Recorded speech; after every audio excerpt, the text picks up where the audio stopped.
ആശിറൂഹുന്ന bill മഅറൂഫ് എന്നാണ് വിശുദ്ധ ഖുർആനിന്റെ പ്രയോഗം. അഥവാ ഏറ്റവും മാന്യമായിട്ട് നിങ്ങൾ സ്ത്രീകളോട് ഇടപഴകണം. അത് ഏത് കാര്യത്തിൽ, സംസാരത്തിലാണെങ്കിലും പ്രവർത്തനത്തിലാണെങ്കിലും, ഈവൻ ശാരീരികമായ ആവശ്യങ്ങൾ പൂർത്തീകരിക്കുന്ന ഘട്ടത്തിൽ പോലും ഏറ്റവും മാന്യമായി പെരുമാറണമെന്ന്. ഈ സാഡിസ്റ്റിക് സ്വഭാവമുള്ള ആളുകൾ തന്റെ ഇണകളോട് വളരെ പരുക്കമായിട്ടാണ് പെരുമാറുന്നത്.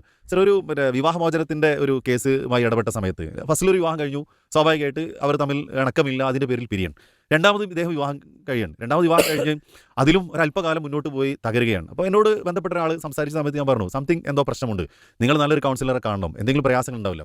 പിന്നീട് ഒരുപാട് കാലങ്ങൾ കഴിഞ്ഞിട്ടാണ് എന്നെ എന്ത് ചെയ്യുന്നത്, വിവാഹം ചെയ്തിരുന്ന രണ്ടാമത്തെ കല്യാണം കഴിച്ചിരുന്ന ആ സ്ത്രീ വിളിച്ചിട്ട് ചോദിക്കുന്നത്, ഇന്ന ഒരാളുടെ നിങ്ങൾക്കറിയുമോ, നിങ്ങളല്ലേ അതിൽ ഒന്നാമത്തെ കല്യാണത്തിൽ ഇടപെട്ടുണ്ടായിരുന്നത്, അദ്ദേഹത്തിനെ കുറിച്ചുള്ള ഒരുപാട് പരാതികൾ പറഞ്ഞു. അപ്പോൾ ഞാൻ പറഞ്ഞു, എന്നോട് പ്രത്യേകിച്ച് പറഞ്ഞിട്ട് കാര്യമൊന്നുമില്ല, നിങ്ങളുടെ ജീവിതം ഏതായാലും അവസാനിച്ചില്ലേ. പക്ഷേ ഈ കുടുംബം അപ്പോഴും ചെയ്യണം എന്താ കരുതൽ, മൂന്നാമത് ഇദ്ദേഹത്തിൻ്റെ ഒരു വിവാഹത്തിനെ കുറിച്ച് അന്വേഷിക്കണം. അപ്പോൾ അവൻ്റെ ഒരു ജ്യേഷ്ഠനായിട്ട് ഞാൻ കോൺടാക്ട് ചെയ്യുകയും ഇങ്ങനെ ചില പ്രശ്നങ്ങളുണ്ട്, അത് വലിയ പ്രയാസങ്ങളാണ്, ഇനിയെങ്കിലും ഒരു മാന്യമായ നല്ലൊരു വിവാഹ ജീവിതം ലഭിക്കണമെന്നുണ്ടെങ്കിൽ ആദ്യം നിങ്ങൾ നല്ലൊരു ഡോക്ടറെ പോയിട്ട് കാണിക്കണം. അന്ന് ഞാൻ ആ പറഞ്ഞ കാര്യം വന്നപ്പോൾ വീണ്ടും നമ്മളൊരു പുച്ഛിച്ച് പരിഹസിച്ച് നമ്മളൊരു വൺ സൈഡ് മാത്രമേ കേൾക്കുന്നുള്ളൂ എന്നുള്ള രൂപത്തിലാണ്. പക്ഷേ മൂന്നാമത്തെ വിവാഹം കഴിഞ്ഞിട്ടും ആളും ചെയ്യുന്നത് മുന്നോട്ട് പോകുന്നില്ല എന്നുള്ളതാണ്.